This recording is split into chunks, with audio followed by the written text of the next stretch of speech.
Hello दोस्तों, मैं आपको स्वागत करता हूं अपनी इलेक्ट्रिशियन वीडियो में। तो ये पल्सर है 150, तो इसमें वायरिंग की दिक्कत आ रही है। तो इसमें समस्या क्या आ रही है मैं आपको दिखाता हूं। तो ये ईवीएस है और ये इंडिकेटर, ये न्यूट्रल और ये हेडलाइट। तो भाई ये जरूर ये दिक्कत जो आ रही है ना, इसमें आ रही है बैटरी चार्ज होने की दिक्कत। तो भाई इसमें बैटरी चार्ज होने की दिक्कत है, ये क्या और दिक्कत है? तो भाई ये भाई जो है पल्सर वाले कस्टमर, तो ये 1.5 से 2 महीने में, हर महीने 1.5 से 2 महीने में ये बैटरी बदलवाते हैं। और क्यों बैटरी बदलवाते हैं, क्या कारण है? क्या ओवर चार्जिंग आ रही है, क्या इसमें बैटरी खराब है, या वायरिंग शॉर्ट है, या बैक करंट पी रही है? तो हम इसको बैटरी दिखाते हैं। तो इसमें नई बैटरी डाली है और जिस कोई बताता है कि इसमें अब चेक करवाया भाई ने, तो इसमें बैटरी खराब बताई, किसी ने इसका फ्यूज बार खराब बताया, तो किसी ने इसकी वायरिंग दिक्कत बताई, किसी ने इसके कपलर खराब बताई, कहीं से शॉर्टिंग हो रही है, तो बैटरी आपकी बार बार खराब हो रही है। तो हमने इसके कपलर पर सब चेक करे, सब कुछ सही है। तो ये भी हमने कपलर चेक करा बिल्कुल पीछे पड़े, और जो मैग्नेट कॉल से आते हैं ये भी कपलर हमने चेक कर लिए, लेकिन इसकी समस्या कहीं भी नहीं मिली।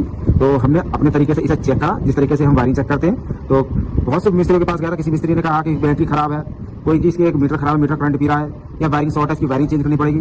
तो भाई एक बार बताइए, नई की नई गाड़ी की आप वायरिंग कैसे चेंज कर सकते हैं? तो भाई नई की नई वायरिंग बाइक की शॉर्ट नहीं हो सकती।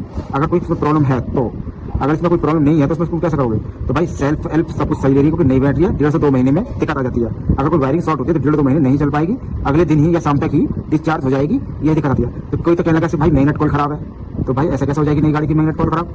अगर मैग्नेट कॉल खराब है तो 1.5 महीने गाड़ी कैसे चल जाएगी?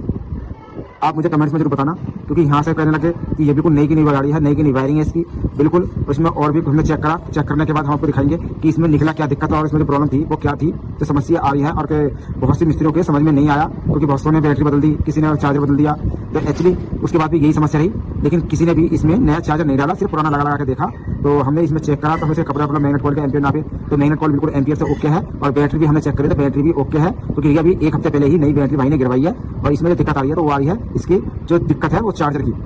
तो भाई ये जो चार्जर है, ये जो इसकी जो चार्जिंग है, इसमें समस्या ये है कि इसकी चार्जिंग जितनी आनी चाहिए उतनी चार्जिंग नहीं आ रही। क्योंकि जितनी, अगर आदमी को 10 से आप 4 रोटी खाते हो, अगर आपको 2 रोटी मिलेंगी तो आपकी धीरे धीरे कमजोरी, वीकनेस होने चालू हो जाएगी। तो इसी हिसाब से इसकी बैटरी का भी यही हिसाब है कि अगर आपको 4 रोटी रोज मिलती रहेंगी तो आपकी स्वास्थ्य भी अच्छी रहेगा, सेहत भी अच्छी रहेगी, सब कुछ अच्छा रहेगा। अगर तुम्हें कम आधा प्रोटीन मिलना लग जाए तो आपके धीरे धीरे तबियत भी खराब हो जाएगी, आपकी हेल्थ पे भी फर्क पड़ेगा। तो इसी हिसाब से चार्जर की ही ऐसी दिक्कत है कि इसकी जो चार्जिंग है वो जितनी इसका कैपेसिटी है बैटरी को लेने की चार्जिंग 14.5 एम्पियर से ऊपर आनी चाहिए, लेकिन 14.5 एम्पियर से ऊपर नहीं आ रहे इस चार्जिंग के। तो क्यों नहीं आ रहे? इसलिए नहीं आ रहे क्योंकि ये चार्जर इनका वीक हो चुका है, और इसे हम चार्जर को चेंज करेंगे और नया डालेंगे। क्योंकि हमने बिल्कुल 20-25 मिनट हो गए हमें इस गाड़ी में लगे, और हमने एक तरीके से पूरी चीज चेक करी। तो चेक करने के बाद हमें लास्ट का रिजल्ट मिला है। तो हमें ये चार्जर की जो प्रॉब्लम है, इस चार्जर को डालने के बाद इसकी 100% इसकी प्रॉब्लम सॉल्व हो जाएगी। ऐसा कुछ नहीं है कि और भी कोई दिक्कत है। तो भाई इसमें और भी कोई दिक्कत नहीं है, सिर्फ इसमें चार्जर की दिक्कत है। अगर आपके पास कोई गाड़ी आती है तो कृपया करके आप पूरी तसल्ली करके उसकी अच्छी तरीके से वायरिंग चेक करें, और चेक करने के बाद उसको क्लियर ही बताएं कि इसमें क्या दिक्कत है, क्या दिक्कत नहीं है। और जो भी दिक्कत है आप इस तरीके से कंफर्म कर सकते हैं।